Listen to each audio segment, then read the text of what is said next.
আচ্ছা, এবার বলো তো কোন দিনের লুকটা বেশি ভালো লাগছে? আজকের লুক, এটা হচ্ছে 3 তারিখের লুক। আর আগের দিনের ভিডিও তো আমি আপলোড করে দিয়েছি। বলো তো এবার, আমি তো সরস্বতী পুজোর সাজে রেডি। তোমরা রেডি তো ভিডিওটি দেখার জন্য? যেহেতু খুব সকালেই পুজো, তাই আগে আগে চান করে রেডি হয়ে আগে দিয়েছি অঞ্জলি, তারপরে চলে এলাম প্রসাদ খেতে স্কুলে। আমি এসেছি এখন আমাদের স্কুলে। এখান থেকে খিচুড়ি প্রসাদ নিলাম আর ফল প্রসাদ। খিচুড়ি যে আমার কি ভালো লাগে, তাই যেখানেই খিচুড়ি পাই দেখতে সেখানেই চলে যাই। আজকে সারাদিন আমি বাড়িতে কিচ্ছু খাইনি, যা খেয়েছি বাইরের থেকে। এই যে আর এক জায়গায় প্রসাদ খেতে বসে গেছি, আর এখন আমরা যাব মেলায়। মানে প্রসাদ খেয়ে যাচ্ছি বাড়িতে, বাড়ির থেকে একটু রেস্ট নিয়ে তারপরে যাব মেলায়, কারণ বগুড়ায় হচ্ছে শ্মশান মেলা। এখানে আস্তে আস্তে না আমার চুলটা খুলে গেছে, তাতে কি হয়েছে, তাও দেখতে সুন্দর লাগে। হ্যালো, মেলায় এসে না, মেলায় ঢুকেছি পরে, আগে এই রেল লাইন থেকে কিছু ফটো ভিডিও তুলে নেব, কারণ রোদ থাকতে থাকতে ফটো ভিডিওগুলো তুলতে হবে। রোদ পড়ে গেলে পরে, মানে রোদ চলে গেলে পরে আর ভালো হবে না। তারপরে আমি অনেক সন্ধ্যাবেলায় একটু বিকাল বিকাল দিকে আর কি মেলার ভেতরে ঢুকেছি, আর এখানে দেখি এখানে পুজো হচ্ছে। কোনো বছর হয় না, এই বছরে আমি প্রথম দেখলাম। আর চারিদিকে কিন্তু সবাই নাচছে, সেই জন্য আমারও নাচতে ইচ্ছা করছে, কিন্তু এখন নাচবো না। বুনুর পেয়ে গেছে খিদে, যেহেতু বাড়িতে সারাদিন কিছু খাইনি, তাই ওর জন্য এসেছি ঘুগনি খেতে। আর আমি মেলার থেকে কিছু একটা খাবো না, আমার ভালো লাগে না মেলায় খেতে। চল বলছি, কি হয়েছে রে? আমি তো 50 টাকা দিয়েছিলাম। হ্যাঁ, উনি প্রথমে আমাকে দেখেনি, না দেখে মানে পুরোনো নোটগুলো দিচ্ছিল, তবে আমার দিকে তাকালো, তারপরে ভালো নোটগুলো দিয়েছে। বাবা, আজকে সারাদিন কিন্তু আমি অনেক ফটো তুলেছি, অনেক রিলস বানিয়েছি, তবুও যেন মন ভরে না।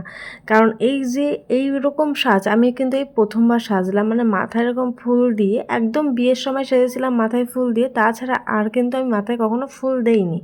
মানে এইটাই ফার্স্ট টাইম। আর এইভাবে শাড়ি পরা, মানে পুরোটাই লুকটাই আজকে অন্যরকম করেছি। আমাকে কেমন লাগছে দেখতে সেটা জানাতে ভুলো না, মানে কমেন্টের মাধ্যমে।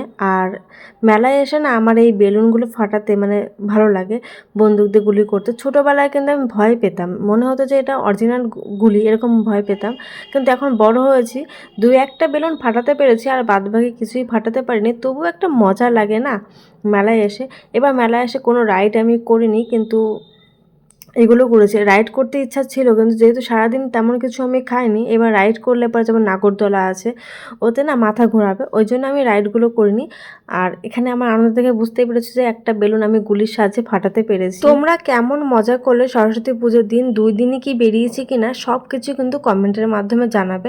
আর একটা কথা, আমি যে আমার এই চ্যানেলে শর্ট ভিডিও আপলোড করতাম, তার সাথে সাথে আর কি বড় ভিডিও দিচ্ছি, তো তোমাদের কোনটা বেশি ভালো লাগছে? যদি বলো যে দুটোই দিতে, তাহলে আমি দুটোই দেবো। আর যদি বলো যে না শুধু শর্টই দাও, তাহলে আমি শর্ট ভিডিওগুলোই দেবো।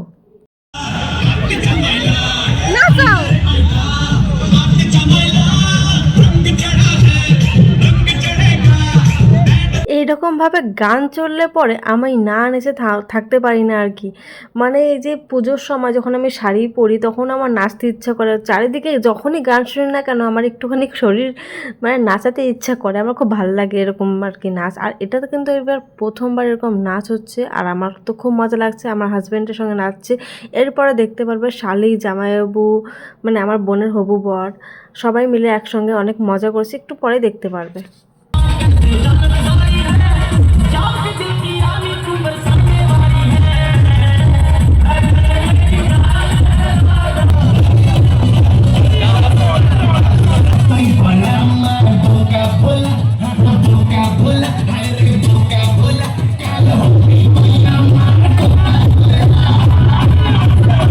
একটু আগে পরে হয়ে গেল এই ভিডিও ক্লিপটা নাচার আগেই, যেহেতু রোদ থাকতে থাকতে একটু ভিডিও করছিলাম। আর আমরা 2 বোন কিন্তু আজকে এক শাড়ি পরেছি, তো কেমন লাগছে জানিও। এইবার সরস্বতী পুজো না আমি সত্যি খুব মজা করেছি, মন থেকে বলছি, অনেক অনেক মজা করেছি, যেহেতু আমি নাচতে পেরেছি। কোনো বছর কিন্তু এরকম হয় না, অনেক ছোটোবেলায় আগে করতাম, কিন্তু বড় হয়ে একদমই এরকমভাবে নাচিনি সরস্বতী পুজোর দিন। তারপর অনেক সারাদিন খাটাখাটনি হয়ে গেছে, ক্লান্ত, এই জন্য চলে এসেছি বিরিয়ানির দোকানে। বিরিয়ানি নিয়ে যাবো, বাড়িতে গিয়ে শান্তিতে বসে খাবো। আমার হাজব্যান্ড বলেছিল যে তুমি এখানে বসে খাও, কিন্তু বাড়িতে গিয়ে ড্রেস চেঞ্জ করে ফ্রেশ হয়ে শান্তিতে বসে খাওয়ার মজাটাই আলাদা। তারপরে আমি আর বুনু চলে গেলাম টোটো ধরে বাড়িতে। আর হ্যাঁ, হাজব্যান্ডের বাড়িতে গেছে, আর আমি আমার বাড়িতে এসেছি আর কি। আজকের দিনে শ্বশুরবাড়িতে যাবো না, কারণ 2 বোনে মজা করবো। টাটা।